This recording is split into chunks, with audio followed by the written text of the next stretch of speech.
Folks, Jerry's back again.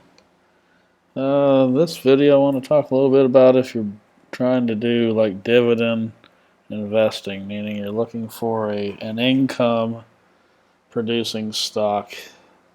And so I put together a little spreadsheet here. And if you're not familiar with Excel, if you're going to play around with stocks and things like that, you might want to get familiar with it. It's a great little tool. You can do things in columns. If you think of anything that's in a table format, you can do it in Excel. So what I've got here is it's just some numbers I'm playing with. But what this is, let me back up. The intent of this, because when you're looking at a dividend, you've got to be more concerned than just what the dividend that you're getting is, because it's also, there's a value to the stock or the ETF that you own, the security. So if it goes up and down in price, it can affect your total gain, right?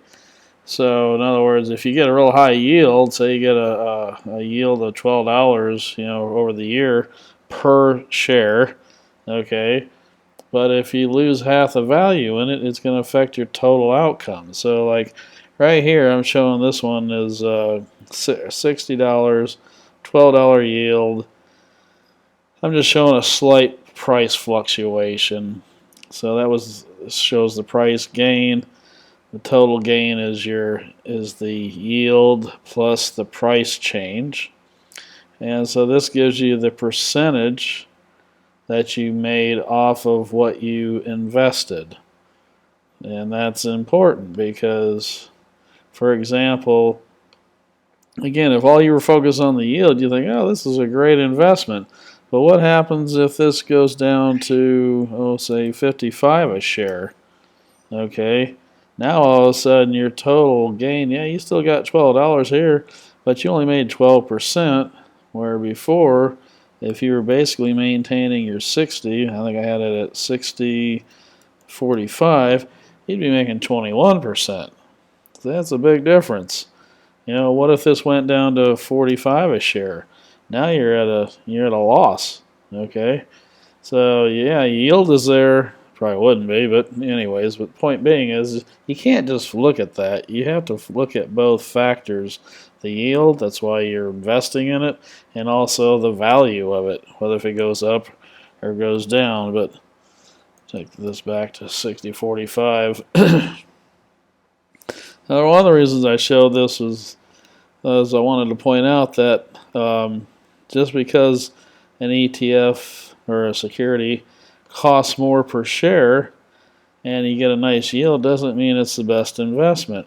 This one over here, and it's just examples. I'm not basing these off of any real numbers. I'm just trying to use the example of, here's one for 43 a share, and I showed 12.50 as a dividend, right? And had the price go up $1. So the percentage-wise, excuse me, I got a dry throat today. Percentage-wise, you made a lot more off of one that cost you a lot less.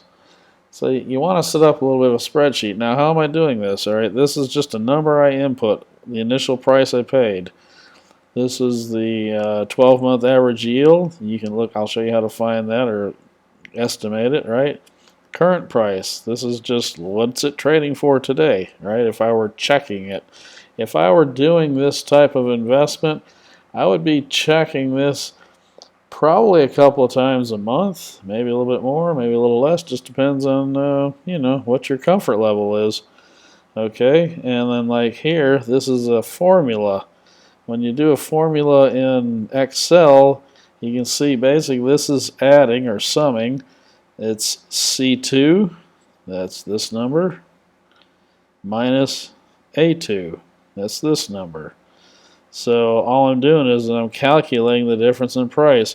If I originally paid $60 and it's at $60.45, I have a 45-cent gain or positive change in price. If this would have went down to 59 a share, I'd have a minus $1. That's what those parentheses around in Excel mean, is a minus or a negative.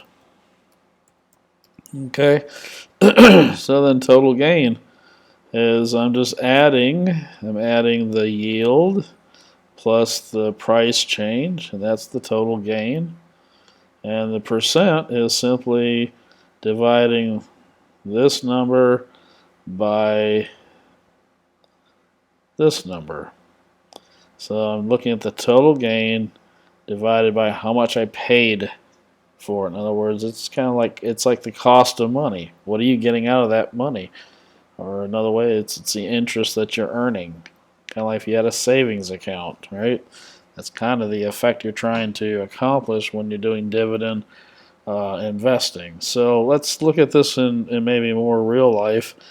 Now, with Schwab, I'm finding more and more I got to use Safari on things. It just seems to be the browser that works better. Let me back up, versus Chrome.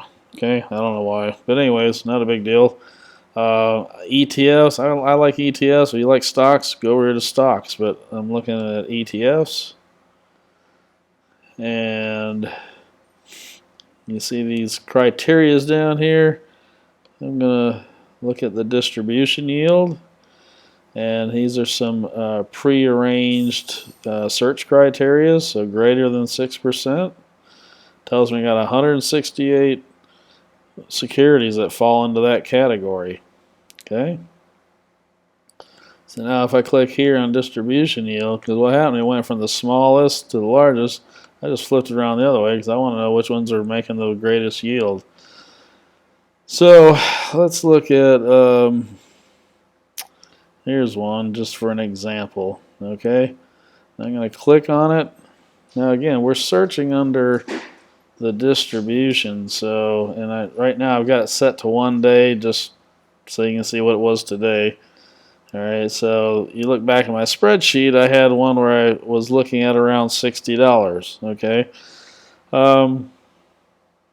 So if you go up here and you click distributions, some of these are going to have distributions once a month, some are going to have quarterly. So you look down here and you see these Qs, that tells you that they're doing it quarterly. Alright, so if you look back at the last 4 months of distribution, alright, 3.2 times 3, okay, 369, that's 9.8 plus 2.4, 12. So if you go back to my little spreadsheet thing, I actually found one, and I guess I'm lucky. So it's about a $12 yield for the year, the average 12-month average yield. Okay. Now, going back to here. Now, I'm sorry. So if you look, now I just showed a slight price change. Now, again, you're going to have to track this as this is your investment. So month to month or whatever you're comfortable with, probably a couple of times a month if it were me, I would track it, but say it's staying somewhere around the same price range. What you're going to see is, all right, this shows you a total percent gain of 21%. Now, where else will you see that number? If you look up here at the distribution yield, it shows 21.94%. Why is that number a little different than mine? I'm just using some rounded off numbers. But if you want to know what is the distribution yield, what am I looking at? This is the income divided by the net asset value plus capital gains times 100.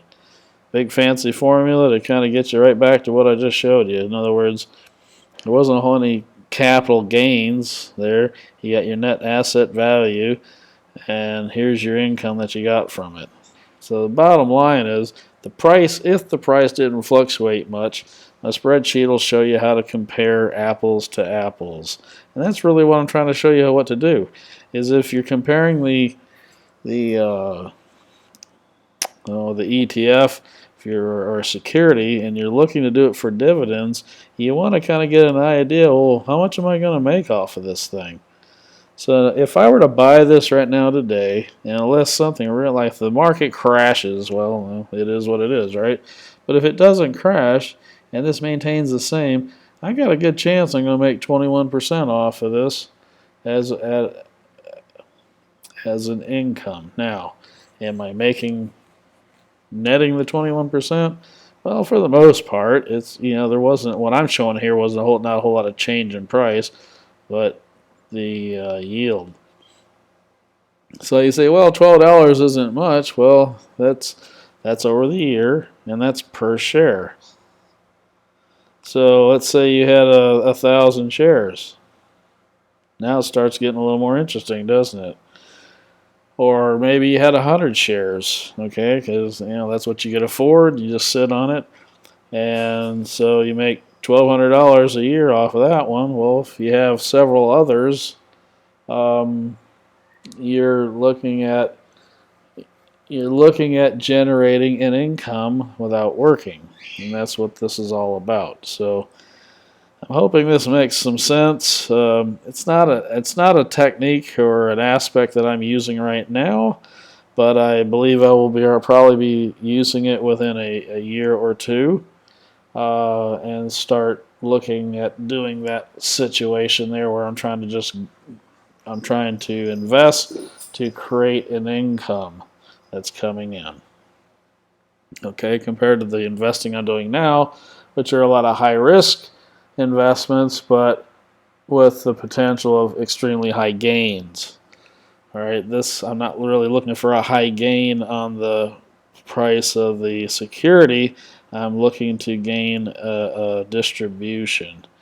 And as you see, there's ones that have some real nice distribution here.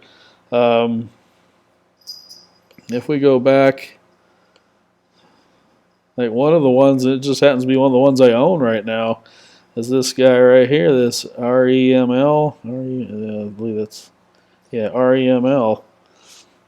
I didn't buy this one for the distribution, but it is an aspect.